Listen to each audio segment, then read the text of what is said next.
Okay, I think we're live. Yes, we are, and welcome, Asha Qureshi. So wonderful to see you. For those that are watching, welcome. I hope you enjoyed the film. We were supposed to have Rashid Ghazi, who is the director of the film, but he received word today that his father unexpectedly went into the hospital and is not doing well, and so we ended up with a producer of Fordson.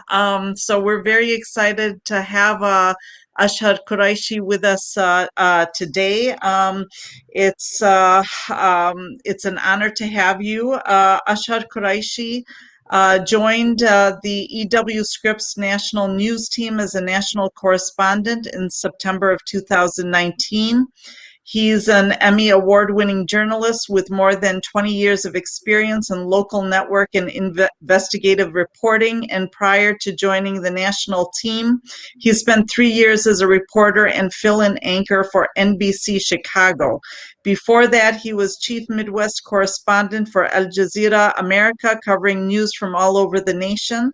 Previously, he reported for WTTW's flagship nightly news magazine show, Chicago Tonight, and he was a CNN international correspondent and bureau chief.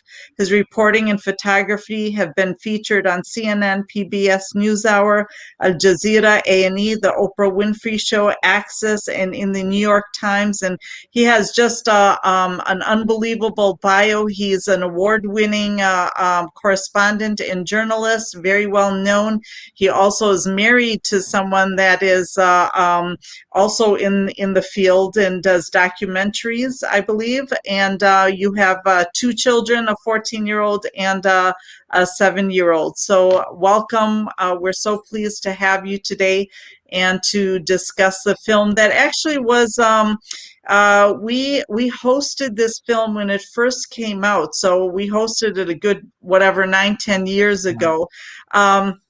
But because of the fact that Ramadan is just a few days around the corner, and it was such a beautiful documentary about, students, a football team, and how they handled Ramadan. And as we know that was Ramadan in the summer.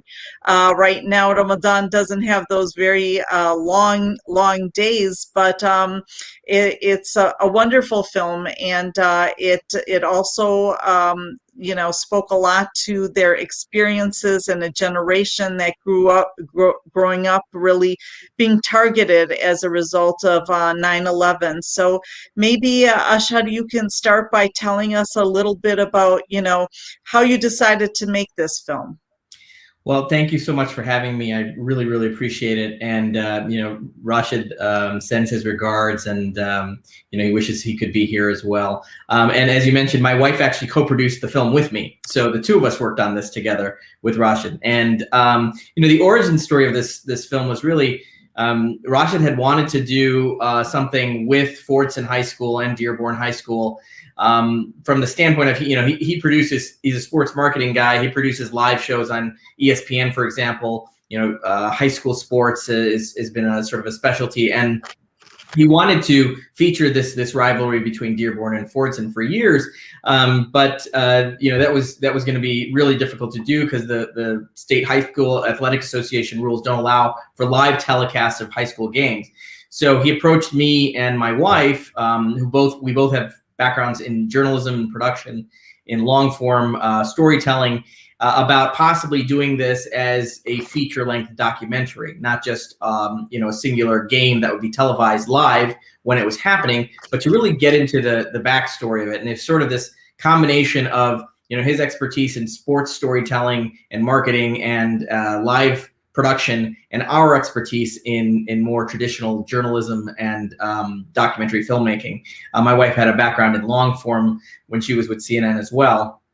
So, we approached it as this very layered story. And, Rashid and I had gone out there and started meeting with folks. We met with Coach Zaban. We met with the principal, school board members, city council members. And there was a lot of resistance initially to allow us to come into the school and sort of get all the access that we had with this film because of their previous experiences with, sort of the media coming in and sort of descending on Dearborn and telling these sort of short form stories and really looking at Dearborn as kind of a place where obviously you have a large concentration of Arab Americans, Muslim Americans, and really this sort of connection between their identity as Arab Americans and Muslim Americans to the greater story, what was going on overseas and what had come to our shores on 9/11.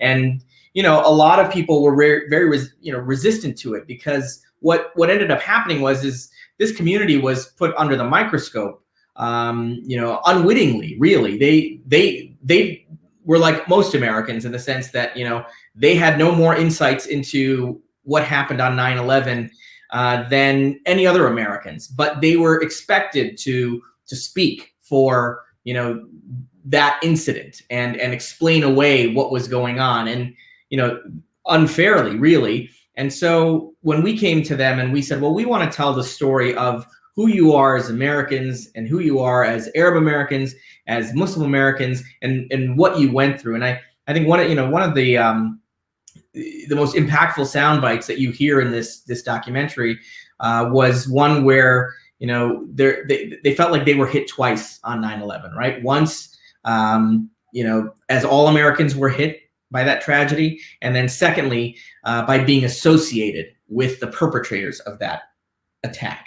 And so, we looked at it as, a purely American story, right? This is the American dream. And from that standpoint, it was that juxtaposition of, how Muslim Americans and Arab Americans were portrayed in the media prior to and leading into 9/11, and even in the immediate aftermath of 9/11, and really to sort of spend some time there and delve deeper into their identity and who they were, and what better way to do that than through the medium of the language that everyone speaks, which is sports. And football was, this all-American sport that, Friday Night Lights, as we say in the film, is anywhere in the country, and it's going to feel the same. And the only difference here is that you have a predominantly Muslim American, Arab American football team taking to the field each Friday night.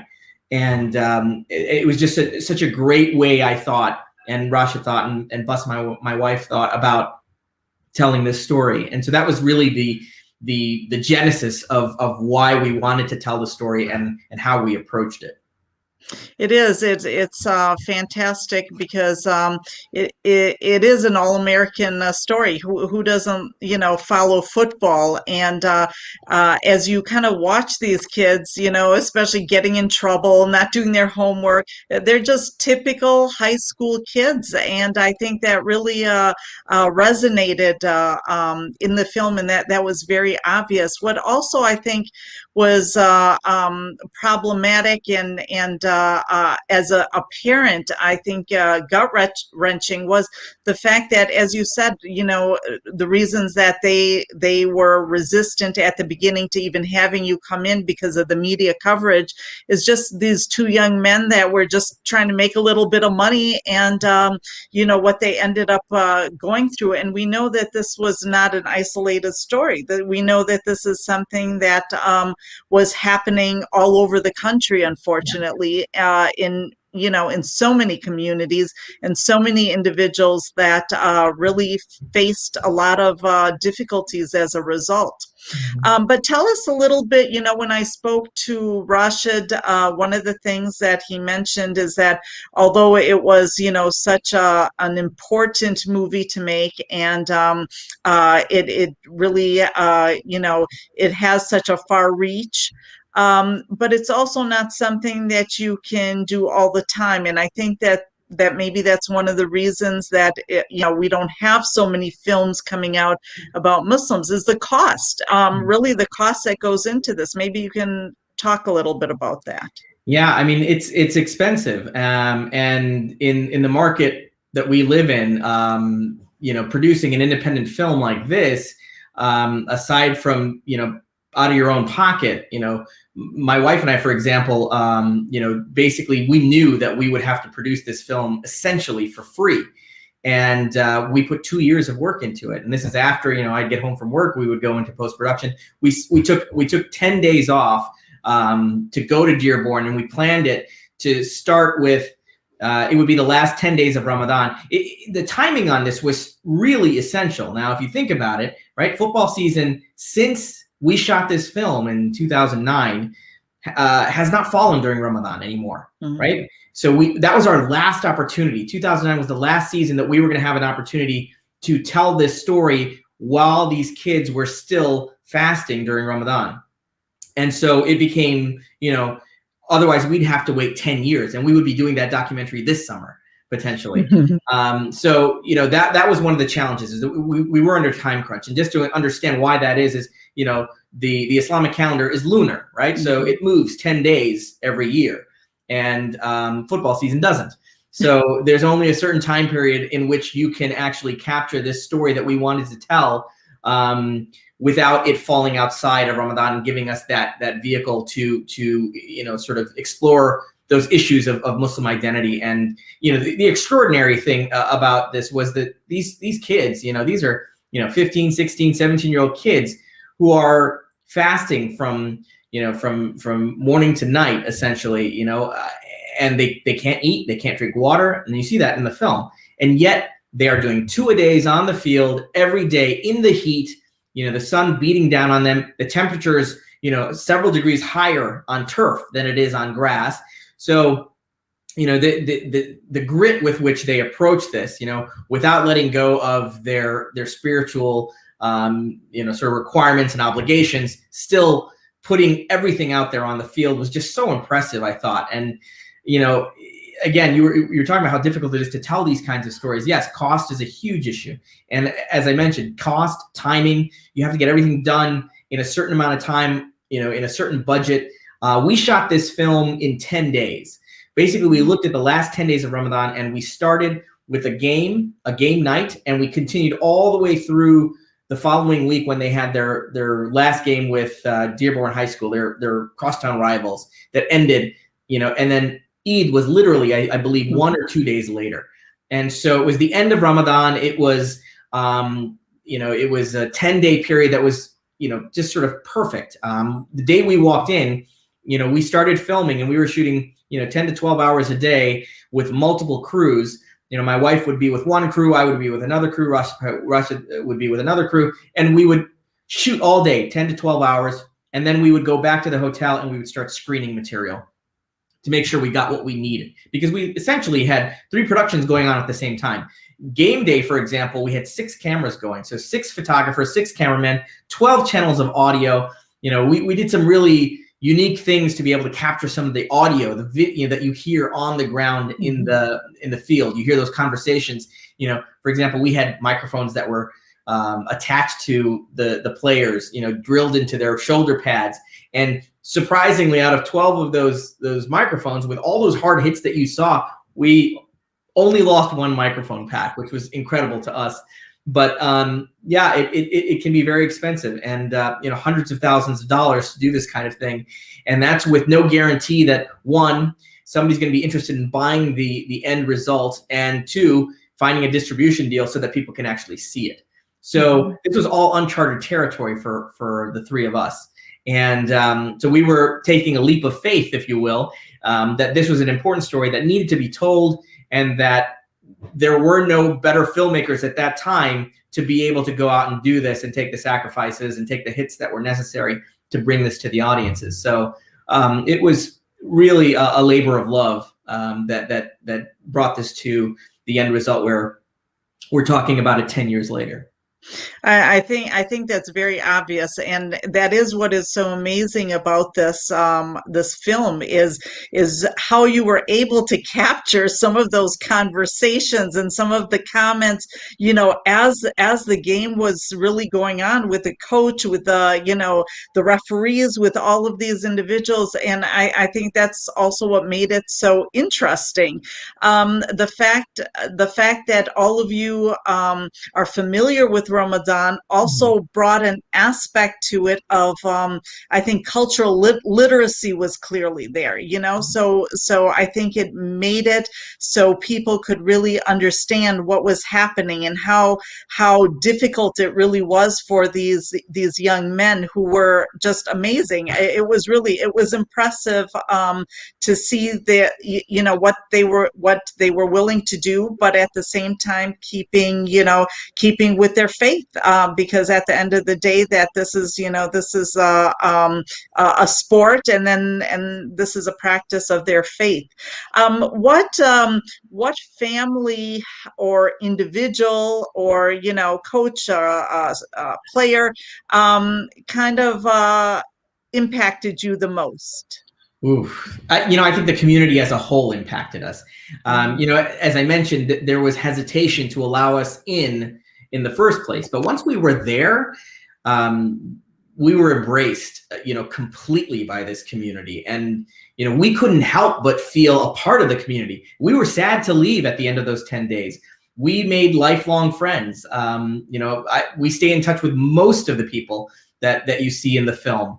Unfortunately, the principal passed away a few years ago, but we stayed in touch with him. Coach Zaban, just a few years ago, I was in Florida, and with my family, and he was in Florida with his family. We had no idea that the other families were there, and literally just bumped into each other walking on the beach. So wow.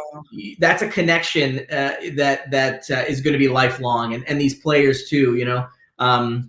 We stay in touch with them and see they're getting married and they're having children themselves, and seeing them grow up over the last 10 years has been incredible for us. But I think that community just left an indelible mark on all of us as filmmakers, as journalists, as human beings. And it was interesting to me because as you mentioned, there was that cultural literacy, right? We do understand. We were fasting ourselves during the filming of this documentary.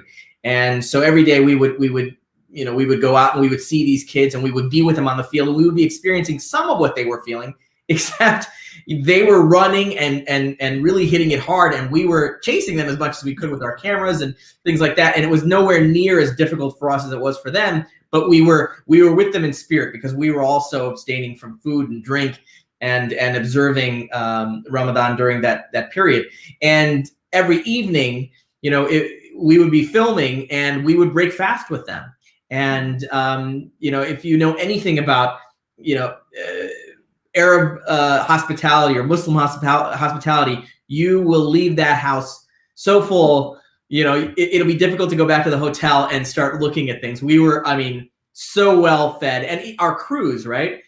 Our crews were experienced cameramen and directors of photography and sound folks, and they had never had an experience like this, where they were completely engulfed and completely a part of a production, and became part of the family as well. They ate with us. They broke bread with the characters in the film and with the filmmakers. And I remember talking to some of them about how eye-opening this was for them. And for us, obviously we have that background, but having them with us, non-Muslim crew members who were learning about this, on the scene right then and there, it was incredible to get their perspective as well as we continued to tell the story. Because, while this is a story that we may be familiar with, our intent was that this story go out to people who were unfamiliar with the traditions, the Islamic traditions, and what was happening in Ramadan, and using the vehicle, as I mentioned, of sports and football, make it easier for them to relate and see the similarities and the commonalities that exist amongst all of us as Americans. And I remember one of the things, we had a screening at the State Department, during an iftar. We were invited to Washington, D.C., and then Secretary of State Hillary Clinton made comments that were, she really sort of captured what it was. And she talked about how, they may seem like, to your average American that Muslims are other or they're foreign, but, this story is so universal. You talk about, Friday night lights, you talk about the huddles in the locker rooms, right? That huddle happens in locker rooms across the country every single night. And it could be the Lord's Prayer, or it could be Fatiha. and it's literally the same thing happening, and it's a universal experience for American Muslim football players and American football players in general. And I think that those commonalities, those universal themes, were what I think made it resonate, and what we thought would make it resonate with non-Muslim audiences who were trying to learn, beyond the headlines of what they would see in sort of the everyday reporting on, Middle Easterners, Muslims, and what you see. Yeah.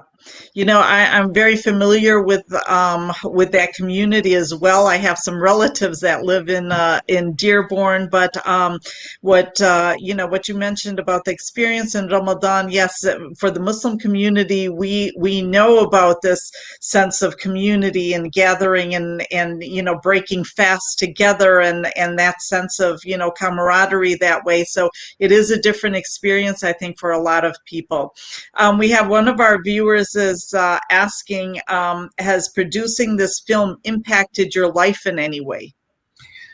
Well, it was, for me, I mean, I'm a traditional news correspondent, right? So I'm the guy who's live on the scene. And, a lot of times, these stories are sort of a flash in the pan. And we do so many tragic stories, unfortunately, because that's what, drives a lot of the news coverage. And this was an opportunity for me to go back to what I wanted to do originally when I got into journalism, which is to tell insightful stories.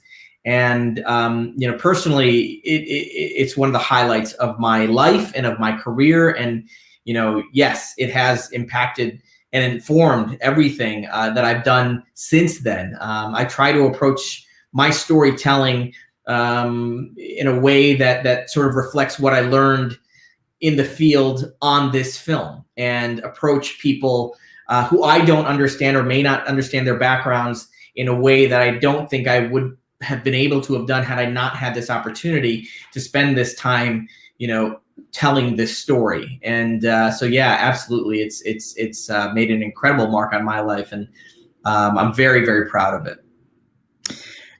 You had mentioned that now many of these young men are getting married and having children. Did any of them go on to play professional football, or do you know if they played in college, or did you keep up with any of that?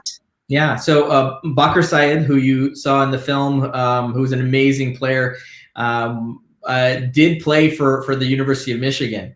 So he was one of those kids that was just so talented, and you could see in the film that the way he ran that ball was pretty special. So he did play for the University of Michigan for some time, but again, I mean, this program has been so incredible. We just recently saw the first Muslim American, Arab American head football coach come out of Dearborn, who also was a Fordson graduate. So we know that this program, which has been incredible for years and has been incredible for decades, will continue to produce, I think, some really amazing players. And so I hope this film continues to inspire all of those players who go through that school. Yeah, I think it is, like I said, this was the reason we showed it again, because it is very, very inspiring. One of the things that I did notice is that you had Fordson and then you had Dearborn High School, but there was also friendships there. You had some of the same Arab American families also participating there. Did they continue? This was just something that on the field they were rivals, but then off the field they were friends. Absolutely. I mean, and that's the interesting thing about Dearborn, right? I mean, the way the film looks at it is Fordson originally, which was the first $1 million high school in the United States, built in the 1930s, named after Henry Ford's son, Fordson, and it was the Fordson tractor, which Henry Ford named after his son as well. And that was originally, the area where the well-to-do executives at Ford Motor Company, their children went to high school here. It was a beautiful high school, as you can tell. And it slowly, the demographics changed. It became a more working class neighborhood over the decades following. And what ended up happening was that you had people who came in, people who immigrated from other places, who brought in their brothers and their sisters and their cousins to the community, then becoming more successful and sliding out of the Fordson High School area more into the Dearborn Heights area. So you had this, and it always had been that way in the sense that, you look at sort of the rich part of town and the more working class part of town, and Dearborn has a bit of that. But you have to remember that as these demographics have changed and you have this large concentration of Arab Americans in the Dearborn area, obviously they are going to become successful and start moving and drifting towards Dearborn. So we did have a lot of friends, cousins, family members who were split. You had families literally split between Fordson and Dearborn.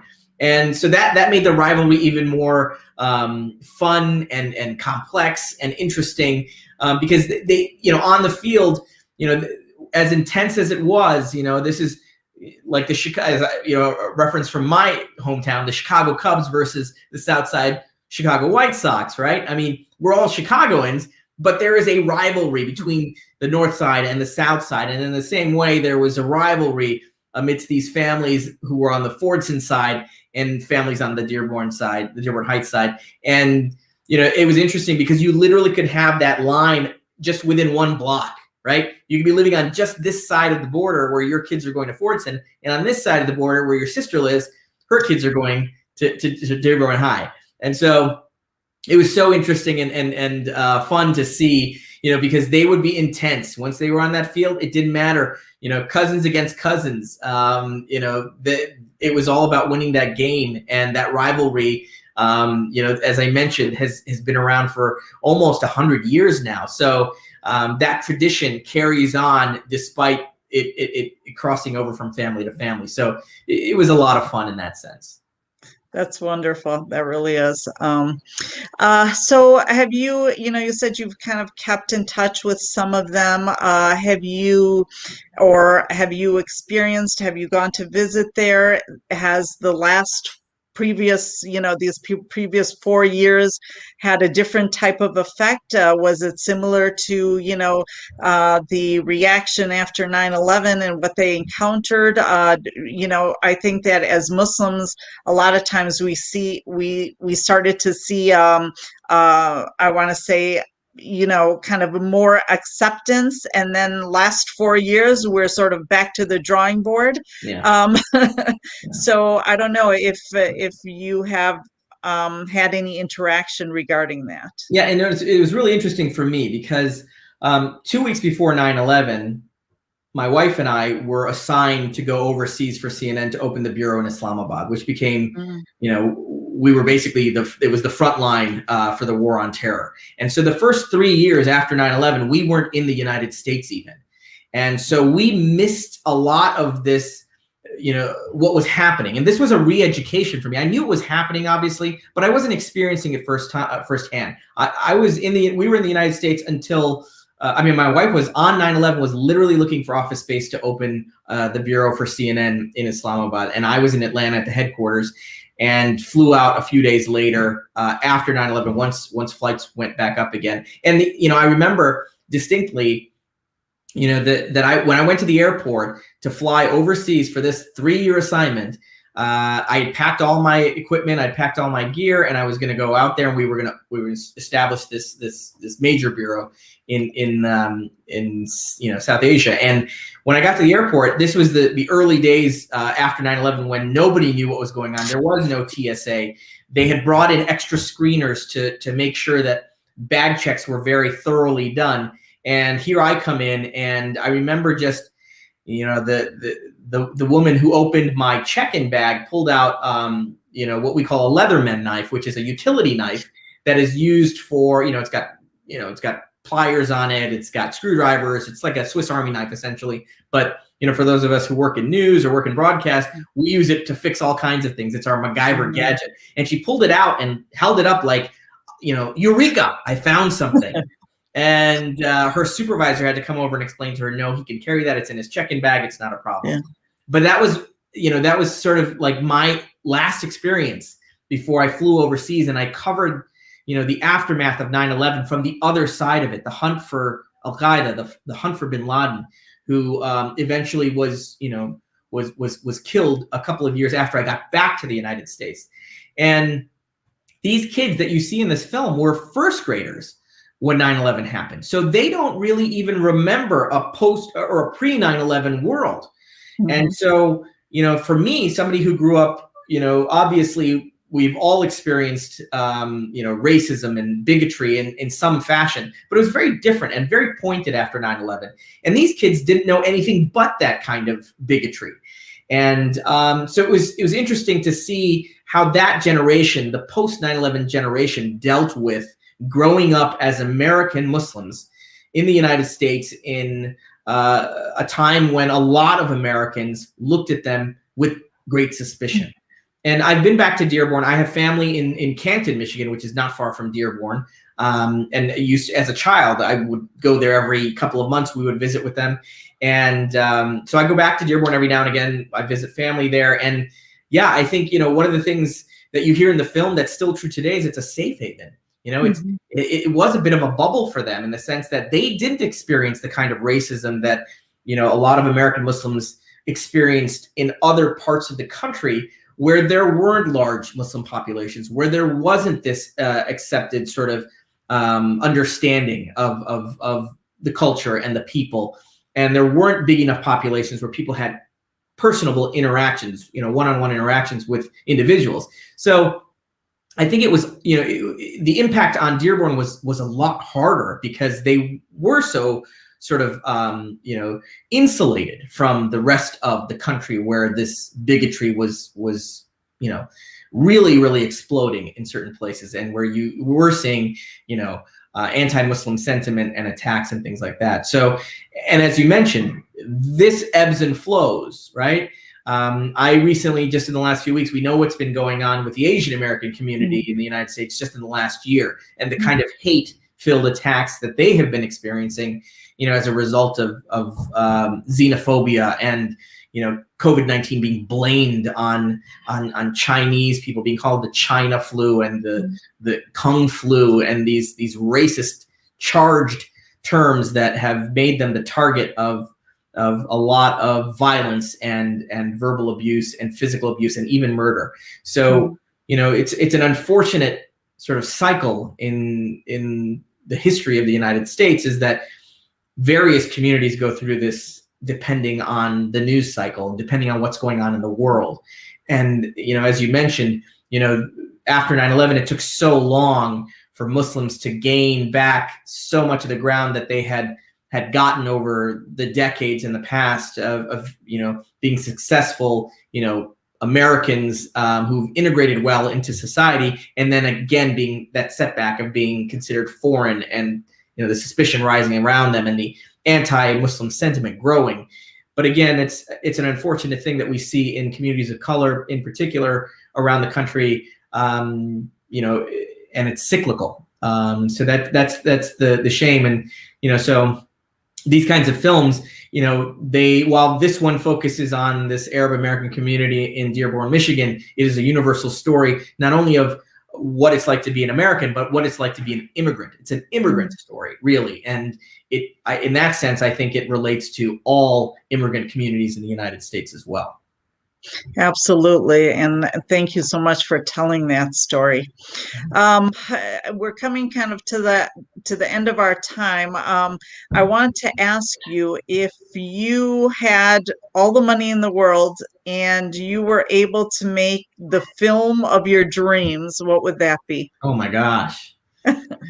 That's I've never even thought of that, because the idea of having all the money in the world to tell a story has just never even crossed my mind. But I mean, there's so many small stories to be told, so many important stories to be told, and I think that the tool of storytelling is really how we relate to each other, and we build bridges between ourselves, our communities, and who we are. And so I think, any film that focuses on marginalized communities of color, the immigrant story in the United States, I think they're so important to tell. And there's such a disconnect between, and we know this from what's gone on here politically in the last 4 years is, instead of bringing Americans together by focusing on what binds us as one Americans, but more importantly as human beings, has been used as a tool to divide us.